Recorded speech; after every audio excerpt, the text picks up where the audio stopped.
नमस्कार। आज हम बात करेंगे उस राजवंश की जिसने पहली बार, जी हां पहली बार, भारतीय उपमहाद्वीप को एक साम्राज्य के धागे में पिरोया। ये कहानी है मौर्य राजवंश की, एक कहानी महत्वाकांक्षा की, बड़े बदलावों की और एक ऐसी विरासत की जो आज भी हमारे साथ है।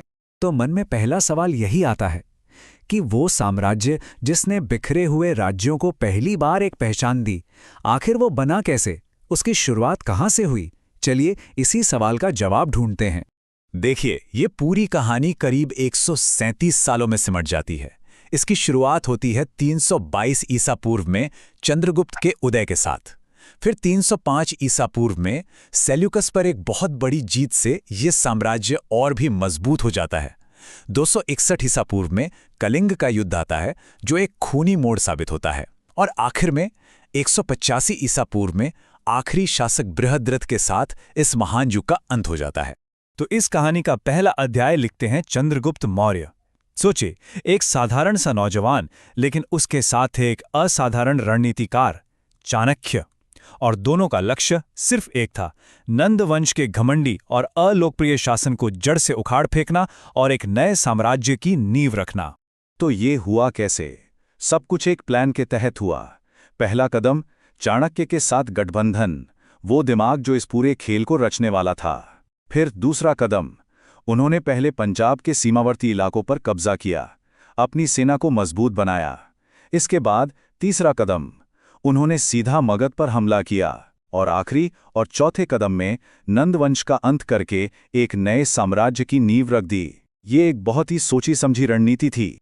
साम्राज्य तो बन गया, पर असली परीक्षा अभी बाकी थी। चंद्रगुप्त के सामने सबसे बड़ी चुनौती पश्चिम से आई। सिकंदर का एक सेनापति था, सेल्यूकस निकेटर। उसने भारत के वो हिस्से जो सिकंदर ने जीते थे, उन्हें वापस पाने की कोशिश की।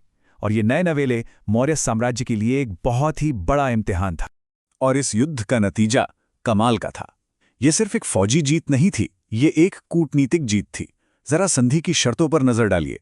सेल्यूकस ने ना सिर्फ अपनी बेटी हेलेना की शादी चंद्रगुप्त से की, बल्कि आज के अफगानिस्तान और बलूचिस्तान का एक बहुत बड़ा इलाका भी दे दिया।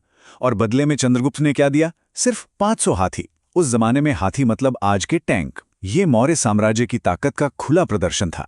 इस जीत ने चंद्रगुप्त को एक अलग ही लेवल पर पहुंचा दिया। बाहर के लोग, मतलब यूनानी इतिहासकार प्लूटार्क और जस्टिन भी लिखते हैं कि चंद्रगुप्त ने संपूर्ण भारत पर अधिकार कर लिया था। यह पहली बार था जब किसी राजा ने भारत को एक तय सीमा दी थी, जो हिंदुकुश पहाड़ों तक जाती थी। सही मायनों में वो भारत के पहले सम्राट बने। लेकिन कहानी यहाँ एक बहुत ही अजीब मोड़ लेती है। सत्ता के शिखर पर पहुंचकर इस महान विजेता ने एक ऐसा रास्ता चुना जिसके बारे में कोई सोच भी नहीं सकता था। उन्होंने जैन धर्म अपना लिया, अपना राजपाट छोड़ दिया और एक साधु बन गए। वो दक्षिण भारत में श्रवणबेलगोला चले गए, जहां उन्होंने सल्लेखना का पालन किया, मतलब उपवास करके अपने प्राण त्याग दिए।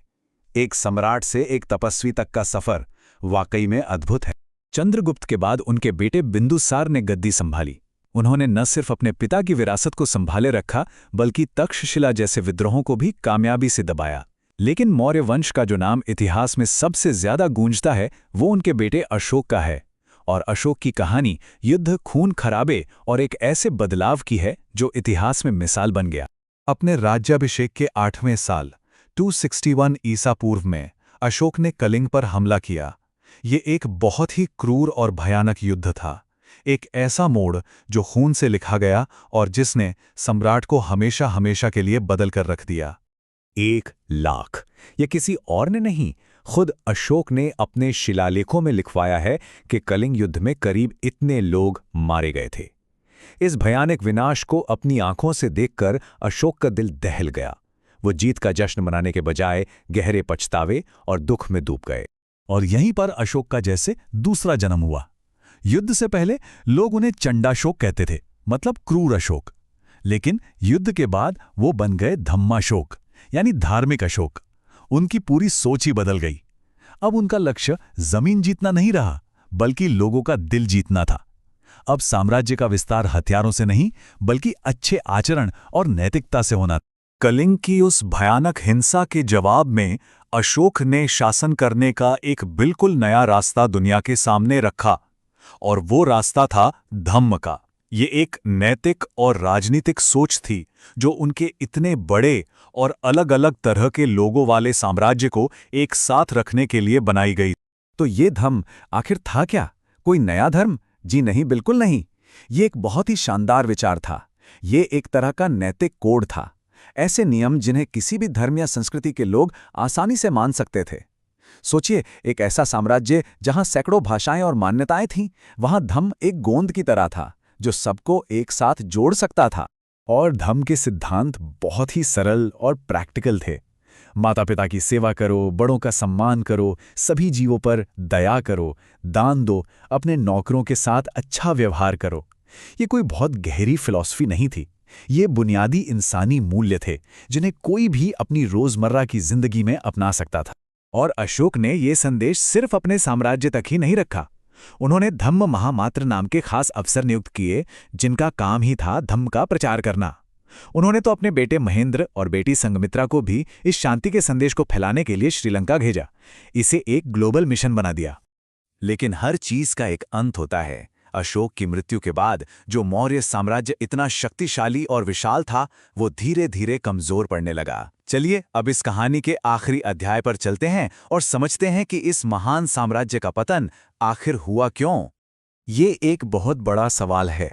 आखिर ऐसी क्या वजह थी कि चंद्रगुप्त और अशोक का बनाया हुआ इतना बड़ा साम्राज्य ताश के पत्तों की तरह बिखर गया?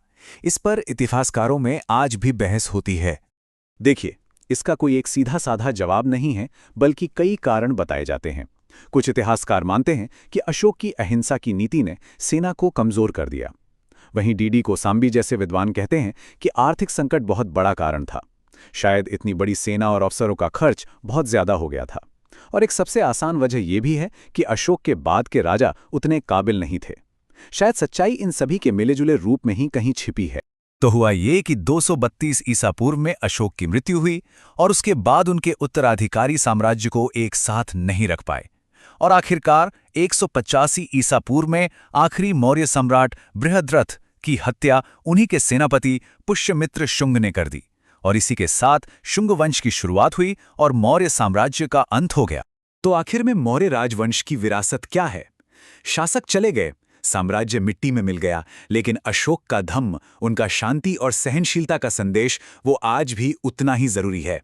ये एक ऐसे विचार की शुरुआत थी जो किसी सीमा या समय का मोहताज नहीं है और आज भी दुनिया भर में उसकी गूंज सुनाई देती है।